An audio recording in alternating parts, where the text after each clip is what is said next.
마태복음 12장 9절에서 13절에 있는 말씀입니다. 우리 한 목소리로 읽겠습니다.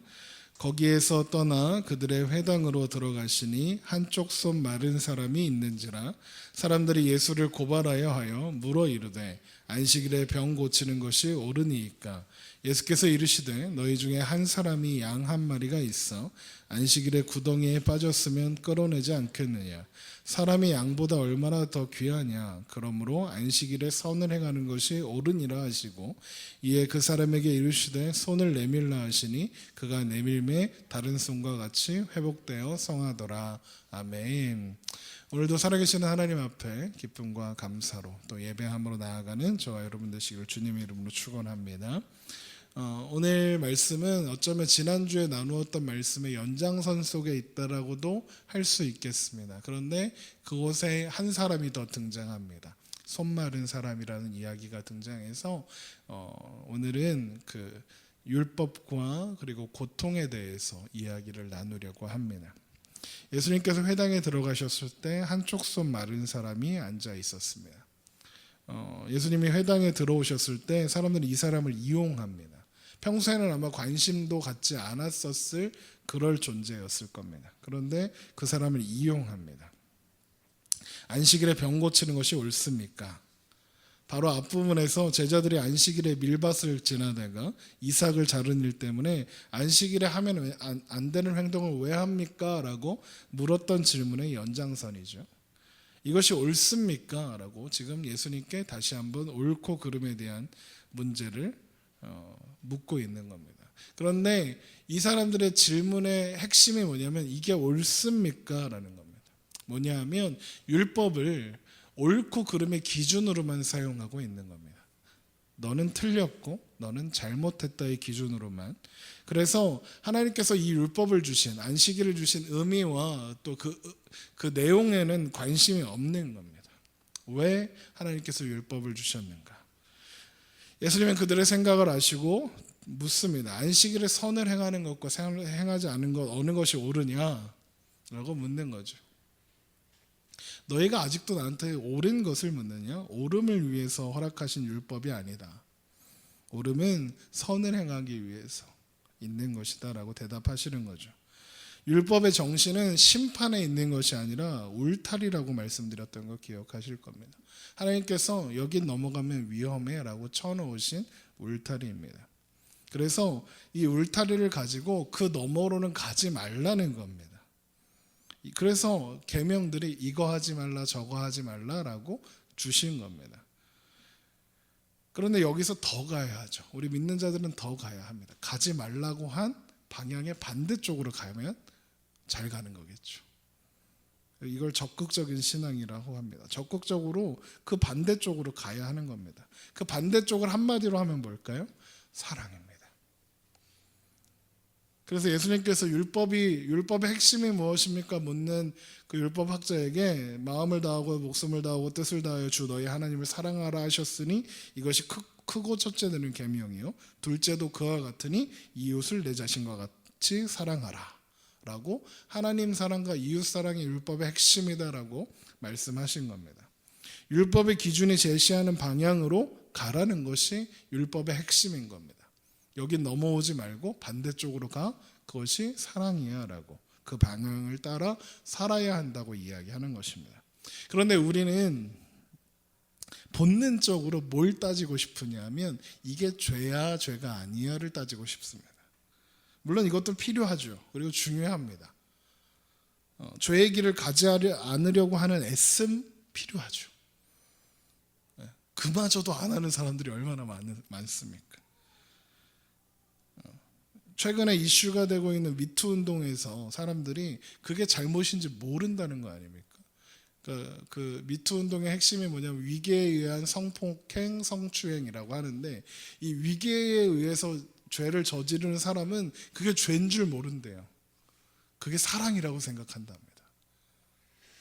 그래서 처벌을 심하게 받아야 하는 거예요. 모르고 제정신이 아닌 겁니다. 그 사람이 권력을 가지면 뇌 구조가 바뀐다고 하더라고요. 그러니까 제정신이 아닌 상태에서 죄를 저질렀으니까 그 권력에서 끌어내림과 함께 더 큰 처벌을 받아야 하는 게 맞는 것 같아요. 어쨌든 그러니까 죄가 뭔지, 죄에 대해서 생각하지 않는 건 더 심각하겠죠. 그러나 무엇을 하지 말아야 하는가 보다 더 중요한 게 있잖아요. 무엇을 할 것인가. 이게 더 중요한 거잖아요. 신앙은 이거 하지 말아야 해, 저거 하지 말아야 해 하는 소극적인 것보다 이거를 해야 돼, 이것이 하나님께서 기뻐하시는 거야, 그거 적극적인 신앙이 더 필요하잖아요. 예수님으로 말미암아 구원받은 하나님의 백성들에게 하나님 백성된 사람들만 할 수 있는 거룩함, 의로움, 선함, 그것을 가져야겠죠. 우리 말씀을 한번 찾을게요. 에베소서 4장 22절을 한번 찾아보겠습니다.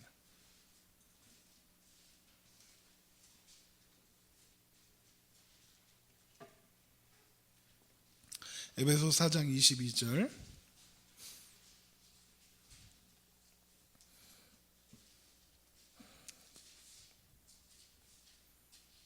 함께 읽을까요? 24절까지 읽겠습니다. 너희는 유혹의 욕심을 따라 썩어져가는 구습을 따르는 옛사람을 벗어버리고 오직 너희 심령이 새롭게 되어 하나님을 따라 의와 진리의 거룩함으로 지으심을 받은 새 사람을 입으라. 여기 보면 옛사람을 벗어버리라 라고 하는 거죠. 죄를 짓지 말아라 라는 뜻이겠죠. 그런데 그거 벗어버리고 옛사람 안 하는 걸로 끝나는 게 아니라 옛사람을 벗어버리는 이유가 뭐죠? 새 사람을 입기 위한 거죠. 새 사람을. 그래서 25절, 그런즉 거짓을 버리고 각각 그 이웃과 더불어 참된 것을 말하라. 이는 우리가 서로 지체야 됨이라. 무슨 말이냐면 거짓말 안 하면 끝이 아니라 참된 것을 말하는 데까지 가야 한다는 겁니다. 또 28절을 보세요. 도둑질하는 자는 다시 도둑질하지 말고 돌이켜 가난한 자에게 구제할 수 있도록 자기 손으로 수고하여 선한 일을 하라. 도둑질하지 않는 것이 끝이 아니라 가난한 자를 구제할 수 있도록 네가 일해가지고 부자 되라. 그래서 가난한 자에게 선을 베풀어라. 도둑질하지 말라가 끝이 아니라 자기가 자기 힘으로 돈을 벌어서 이웃을 사랑하는 자리까지 가야 한다는 거죠. 또 29절, 무릇 더러운 말은 너희 입 밖에도 내지 말고 오직 덕을 세우는 데 소용되는 대로 선한 말을 하여 듣는 자들에게 은혜를 끼치라. 더러운 말을 하지 않는 거에서 끝난 것이 아니라 선한 말을 해서 듣는 사람들에게 은혜를 끼치는 자리까지 가야 한다는 거예요. 이런 거예요. 공부하는 학생들한테 우리가 하지 말라는 게 있죠. 뭐 게임하지 마라, 핸드폰 하지 마라, 뭐 연애하지 마라, 술 먹지 마라. 왜 하지 말라고 하나요? 그거 하지 말고 공부하라는 얘기죠. 그거 할 시간에 공부 좀 해라는 거죠. 공부하고 그거 하라는 거예요. 술은 먹으면 안 되는데 청소년들은 마시면 안 되죠. 공부하는 시간 그거 뺏기지 말라는 거죠. 제가 청소년 때, 그러니까 공부하던 학생 시절 때 늘 하는 실수가 하나 있어요. 뭐냐면 시험 기간에 공부를 해야겠다고 책상에 앉죠. 책상을 얼마나 안 썼는지 지저분해. 그럼 뭐 하죠? 청소를 해야죠. 갑자기 평소에 안 하던 청소가 갑자기 하고 싶어. 공부하려고 책상에 앉으면. 그래서 막 책상 정리를 하고 막 서랍도 다 꺼내서 막 정리를 해요. 그러면 어떻게 돼요? 힘들죠. 그럼 어떻게 해요? 배가 고파요. 그럼 가서 라면 하나 끓여 먹죠. 밥까지 말아 먹고. 그럼 어떻게 돼요? 졸려요. 근데 내가 지금 밤새기로 했잖아. 그럼 어떻게 해야 돼요? 책상에서 버티는 거죠. 책상에서 버티면 어떻게 될까요? 꾸벅꾸벅 졸겠죠. 졸다가 정신 차리면 몇 시요? 새벽 3시가 되는 거죠. 그러면 뭔가 뿌듯해. 아, 밤샜다. 그러면서 이불에 들어가서 자요. 그럼 의미가 있나요? 이게 이제 학생 시절에 하던 실수죠. 네. 그리고 시험 못 보고. 밤샌 의미가 있을까요? 그렇게 하면? 그냥 밤만 샌 거죠. 밤을 왜 샜죠? 공부하려고 샜는데 공부는 안 하고 쓸데없는 것만 잔뜩 했잖아요. 의미가 있나요? 술 안 마셨어. 나 연애 안 했어. 담배 안 펴. 그러면 훌륭한가요? 훌륭하죠, 물론. 다들 하는 세상 속에서 연애 안 하고 공부하려고 이렇게 했다. 그럼 잘했죠. 근데 그거 안 했으면 뭐 해야 된다고요? 공부해야 한다고요. 근데 공부는 안 해. 공부를 안 하고 난 안 하니까 괜찮아. 훌륭한 사람이야. 하면 안 된다는 거죠. 율법도 마찬가지라는 거예요. 그거 하지 말고 올바른 길로 가자. 옛사람을 벗어버리고 새 사람을 입으라. 거기까지 가는 겁니다.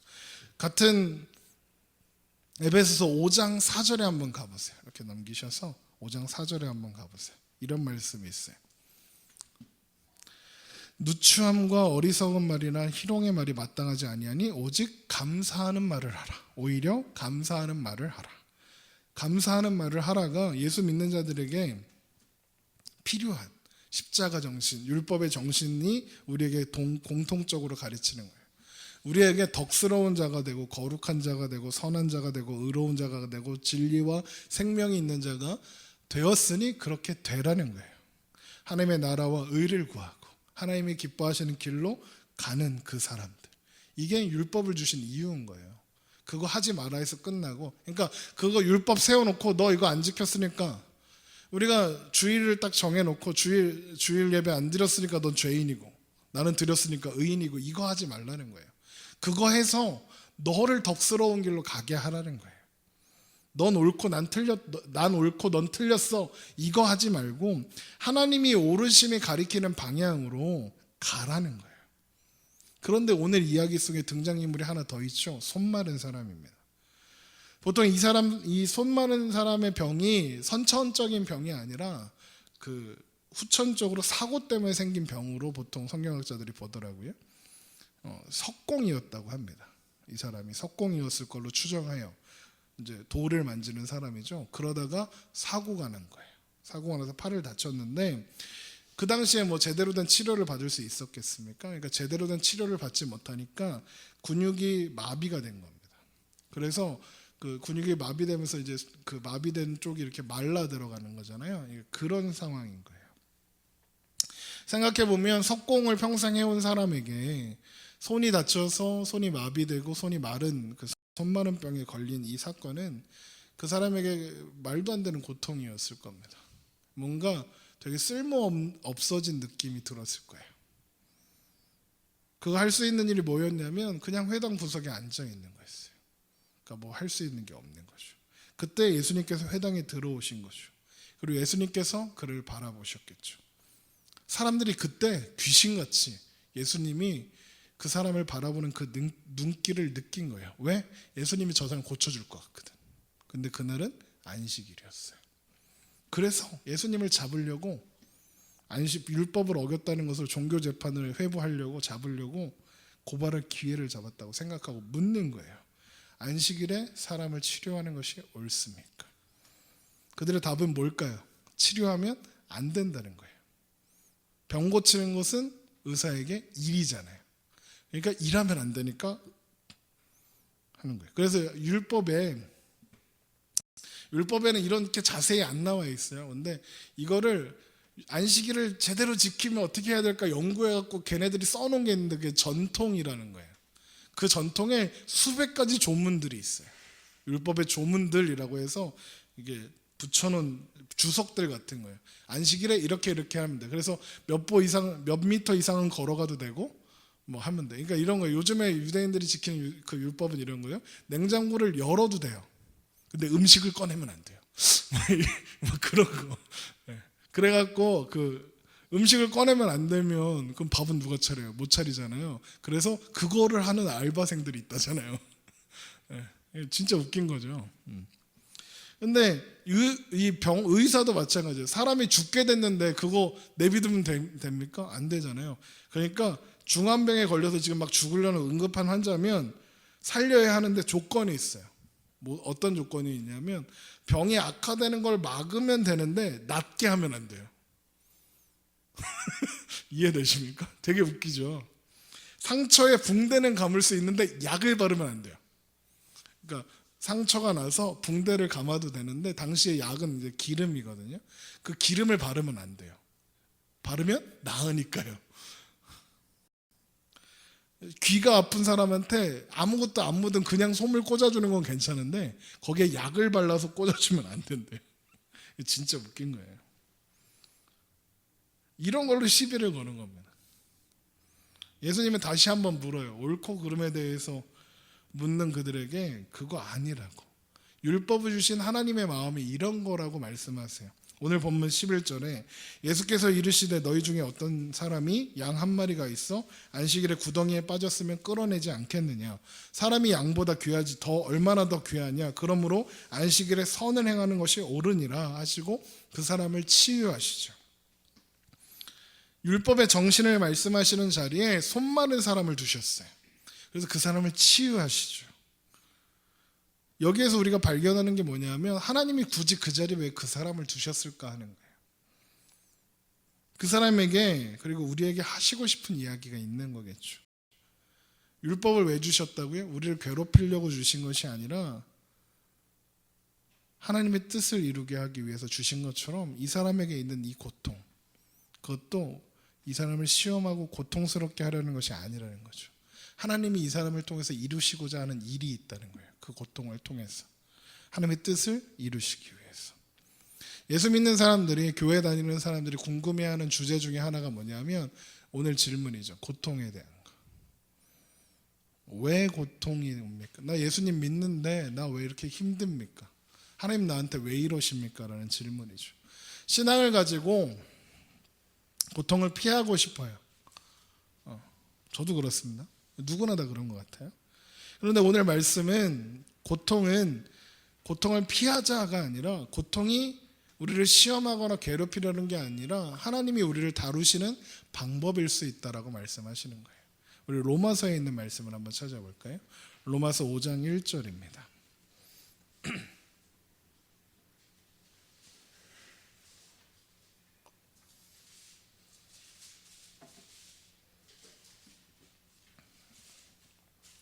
로마서 5장 1절부터 4절까지 우리 함께 보도록 하겠습니다.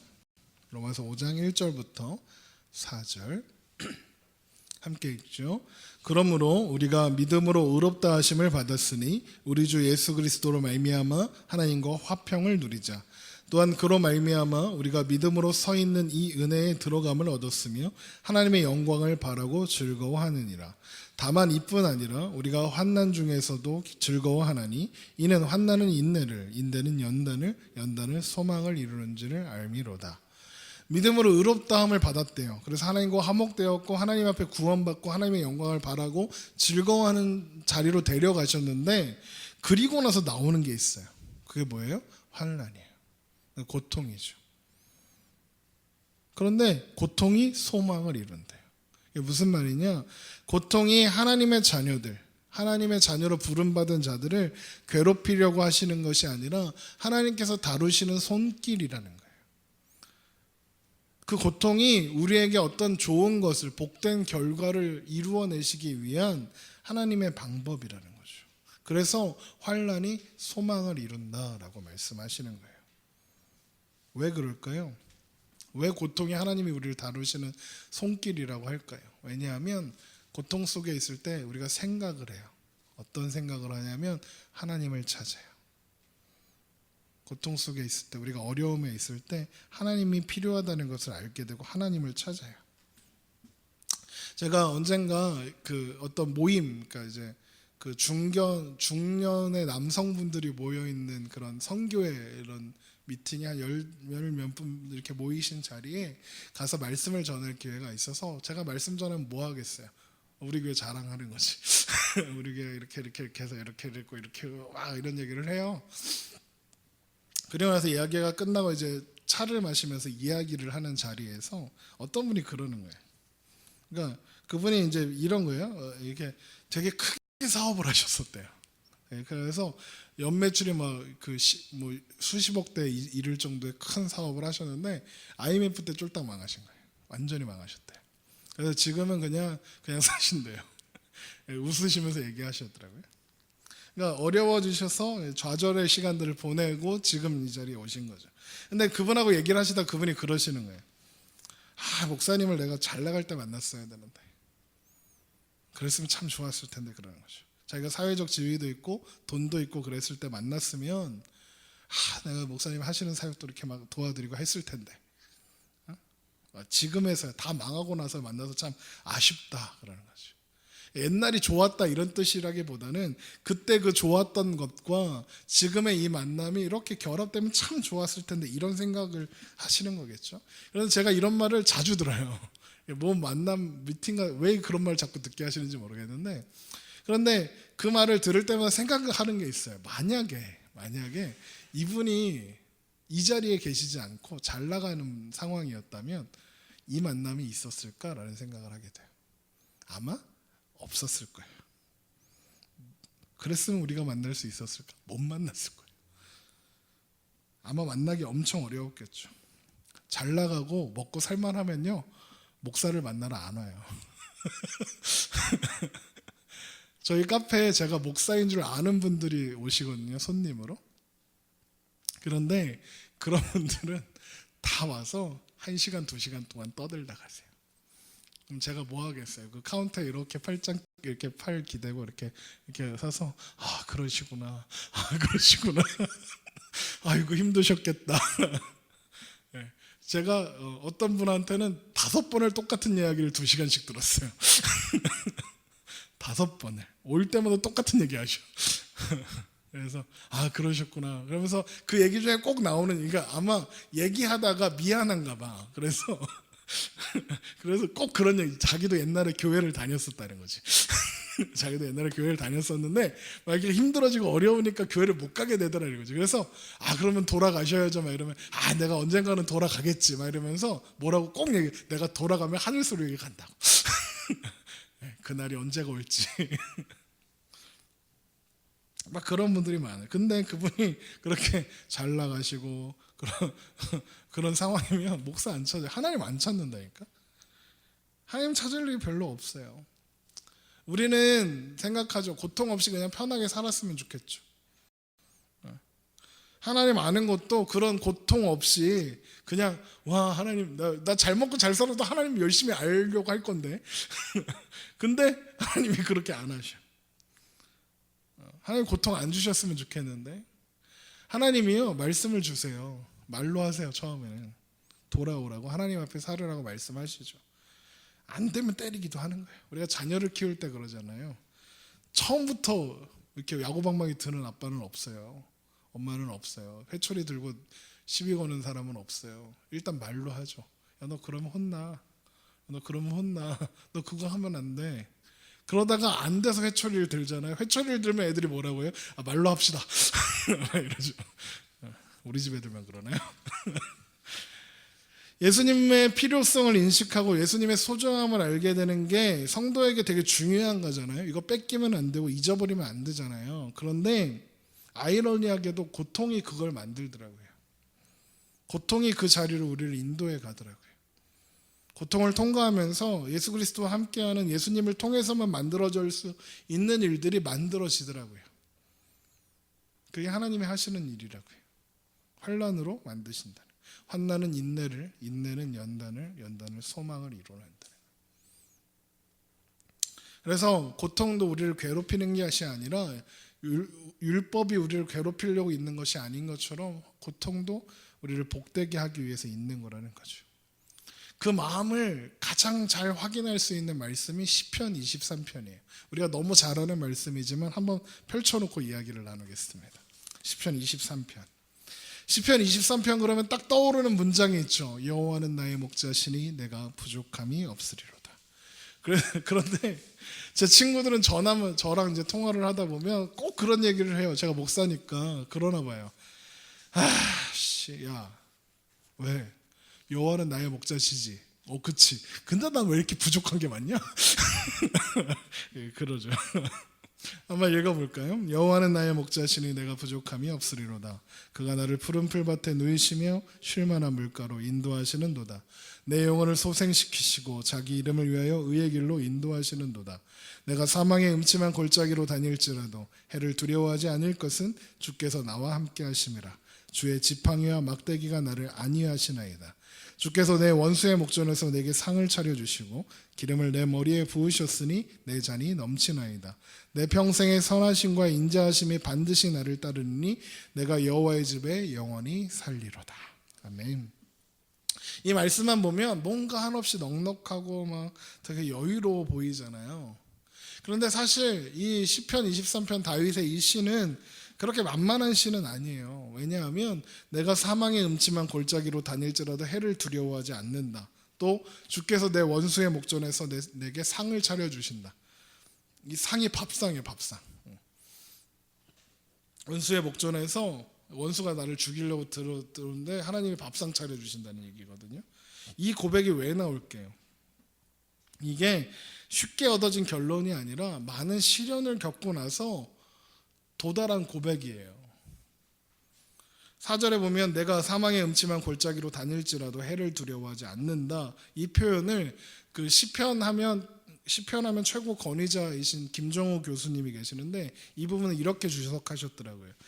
해를 두려워하지 않는다는 표현에는 어린애 같은 확신이 깔려 있지만 이것은 어린애의 무관심 때문이 아니라 이것은 쓴 경험과 투쟁을 상당히 경험하면서 얻은 마음의 무르익은 열매이며 쓴 경험 후에 얻은 마음의 무르익은 열매이다. 그러니까 되게 어렵게 말씀하셨지만 이 고백이 그냥 해를 두려워하지 않는다는 이 고백이 그냥 얻어진 고백이 아니 그냥 이런 무관심이 아니라 그 인생의 쓴 고통을 겪어서야 나오는 고백이라는 거예요. 우리가 알고 있어요. 다윗의 삶이 그렇게 평탄하지 않았습니다. 다윗하면 왕, 딱 골리앗 이런 것만 생각나서 그렇지 다윗은 되게 힘들게 살았어요. 여호와는 나의 목자시니 내가 부족함이 없으리로다. 그가 나를 푸른 풀밭에 누이시며 쉴만한 물가로 인도하시는도다만 생각하면 참 편하게 살았나 싶은데 그거 아니죠. 다윗은 8형제 중에 막내였습니다.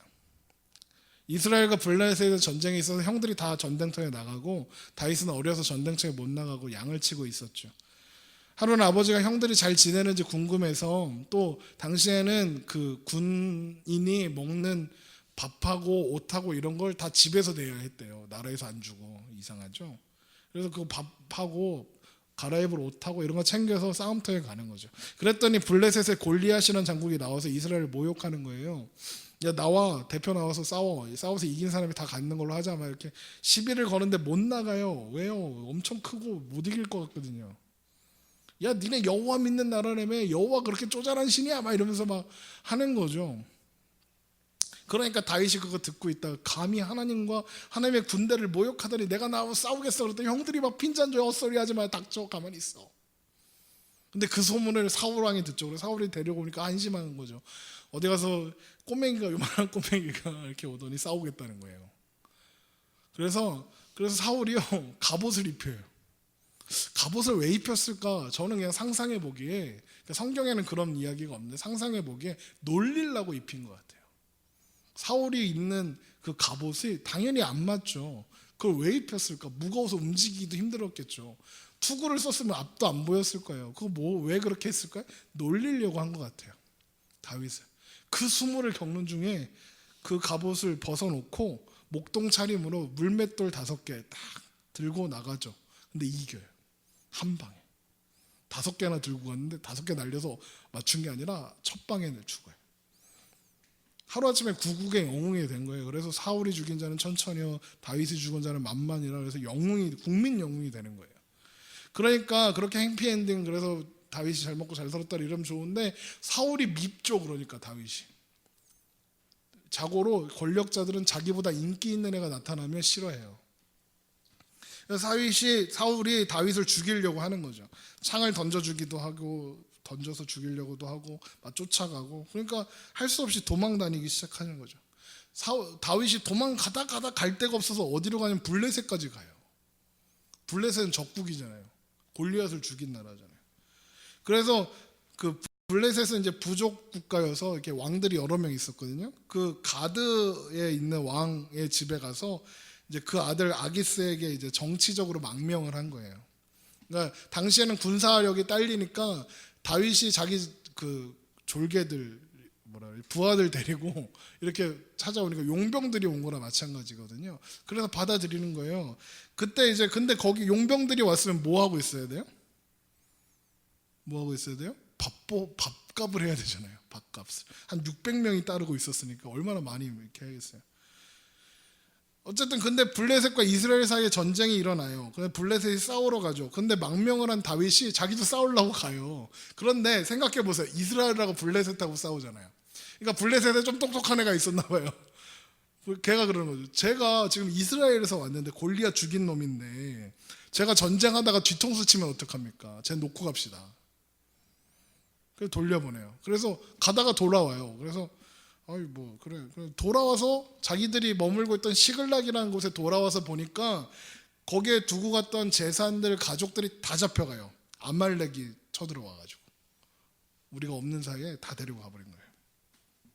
그래서 사무엘상의 말씀에 보면 그들이 울 기력이 없도록 소리 높여 울었다는 거예요. 울 힘도 없을 때까지 울어요. 가족들 다 잃어버리지. 지금 이스라엘 전쟁하는데 나가서 싸우지도 못했지. 막 여러 가지 상황이 겹쳐서 울어요. 그러다가 얘네들이 어떻게 하느냐면요, 다윗을 죽이려고 해요. 돌로 쳐서. 막 그런 상황까지 다 돼요. 얼마나 억울해요. 다윗 같은 어려움을 겪지는 않았을 거예요, 우리가. 물론 나중에 왕이 돼서 사울이 죽고 이스라엘 왕이 되죠.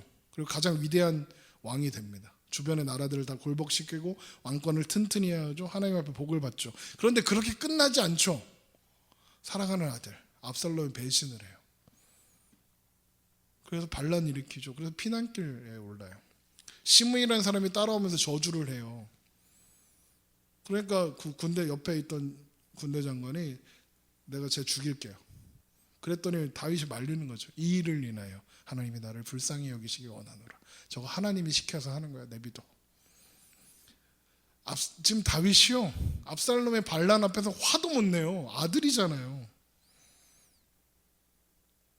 그러면 다윗은 그 삶에서 도무지 어떤 한 사람이 겪었다고 하기에는 상상할 수 없는 고통을 겪었잖아요. 그런데 다윗이 그 시를 져요. 여호와는 나의 목자시니 내가 부족함이 없으리로다. 다윗이 어떻게 그럴 수 있었을까요? 그가 알고 있는 거예요. 그가 모든 일들, 사망의 음침한 골짜기를 다닌 그 모든 일들이 다윗에게 복되게 하고 유익하게 하는 일이라는 걸 알았어요. 환난이 만들어내는 일, 그것이 우리는 고통으로, 시련으로, 어려움으로만 느끼지만 다윗은 고통스럽죠. 안 고통스럽다는 게 아니에요. 다윗도 힘들어요. 그런데 그것이 하나님이 나를 복주시기 위해서 간섭하시는 손길, 나를 다루시는 손길이라는 것을 알고 있었어요. 그래서 고백하는 거예요. 내 영혼을 소생시키셨습니다. 내가 당한 모든 고난의 길들은 다 쉴만한 물가였고 푸른 초장이었습니다. 내가 울고 한숨도 자지 못하고 울 기운이 없을 만큼 울고 모든 것이 다 좌절이고 실패처럼 보였지만 그것이 내 영혼을 소생시킨 하나님의 손길이고 인도하심이었습니다 라고 고백하는 게 여호와는 나의 목자시니 내가 부족함이 없으리로다는 거예요. 내가 사망의 음침한 골짜기로 다닐지라도 해를 두려워하지 않을 것은, 그가 사망의 음침한 골짜기가 적이 나를 공격해서 나를 삼키려고 나를 힘들게 하고 나를 무너뜨리려고 찾아온 것이 아니라 내 영혼을 소생시키기 위한 하나님의 손길인 것을 알기 때문에 그런 거죠. 왜요? 주께서 나와 함께 하시며 주의 지팡이와 막대기가 나를 안위하심이라 알고 있었던 거예요. 이 지팡이와 막대기가요, 사실 그냥 나오는 게 아니라 다윗이 하나님 앞에서 하나님 제가 성전 짓겠습니다 라고 했을 때 하나님이 너는 성전 못 지어, 네 후손이 지을 거야, 네 자식이 짓게 할 거야. 그런데 내가 너에게 네 나라와 너의 위를 영원토록 할게. 사울처럼 빼앗지 않을게.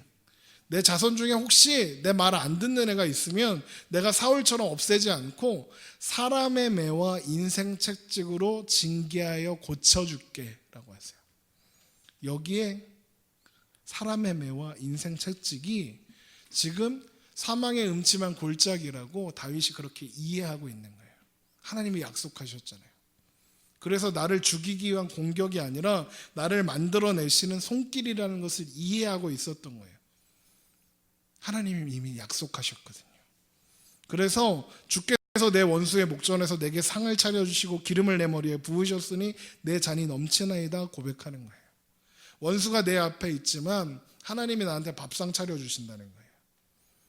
세상이 우리를 공격하는 것 같지만 하나님이 나한테 밥상 차려줘서 밥 먹고 힘내라는 것처럼 하나님이 나를 온전하게 하시고 거룩하게 하시고 완성시키신다는 확신의 고백이 여호와는 나의 목자시니 시편 23편에 있는 거예요. 우리 인생 속에서 우리를 넘어뜨리는 세상에게 하나님은 하나님의 백성을 절대 넘겨주지 않을 거야. 원수의 목전에서 밥을 먹고 있으면, 그렇게 여유 부리고 있으면 원수가 쳐서 나 데려가면 어떡해. 근데 못 데려가게 한다는 거예요.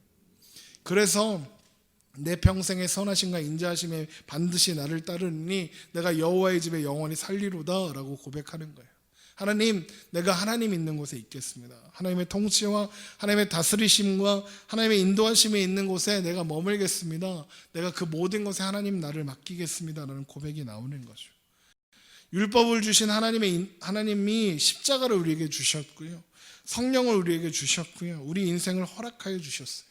하나님이 예수 그리스도의 피로 우리를 사셔서 하나님의 자녀라고 부르신 그 자녀들에게 모든 것이 합력하여 선을 이루니라 바울의 입을 통해서 거기에 써놓으셨어요. 모든 것이 협력하여 선을 이룬다고요. 예수 믿는 자들이 겪는 어떤 일도 세상이 우리를 함몰시켜서 무너뜨리고 좌절시켜서 아주 엎드려져서 못 일어나게 하는 상황으로 가게 하지 않는다는 거죠. 의인은 넘어지라 거꾸로 엎드려지지 않으면 주께서 그 손을 붙드심이라, 그 말씀이 그래서 나오는 거예요. 우리에게 고통이 와요. 좌절이 와요. 저도 하루에 몇 번씩 좌절해요. 그런데 그것조차 우리의 영혼을 다루시는 하나님의 복 주시기 위한 간섭이라는 거예요.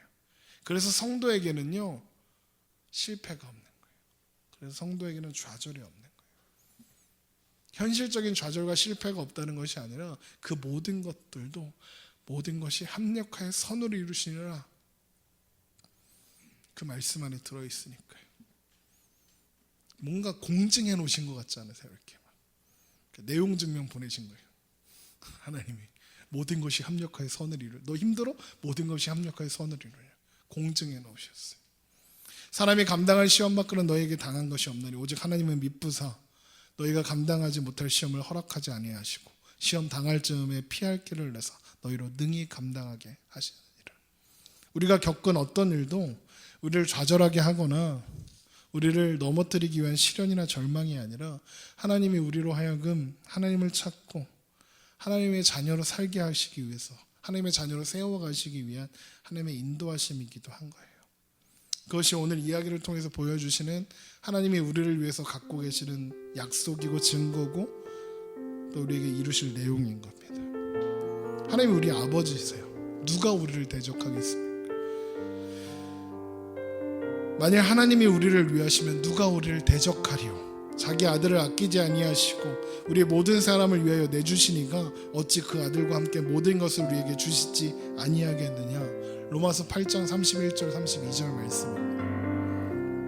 우리가 겪고 있는 어떤 인생의 고통과 절망들, 그리고 그 절망들에 대해서 저는 함부로 말할 자격은 없어요. 하지만 그 과정들을 통해서 하나님께서 우리 안에 만들어내시는 하나님의 사랑과 인도하심이 반드시 있다는 거예요. 하나님 모든 것이 합력하여 선을 이루게 하셨다는 거예요. 우리의 못남과 우리의 좌절과 우리의 시련이 우리를 망치지 않아요. 하나님이 결국 그것을 통해서 선을 이루어내실 거니까요. 우리는 그 하나님을 믿고 가는 거예요. 우리는 그 하나님을 신뢰하고 가는 거예요. 하나님의 사랑과 하나님의 그 인도하심을 기대하고 가는 거예요.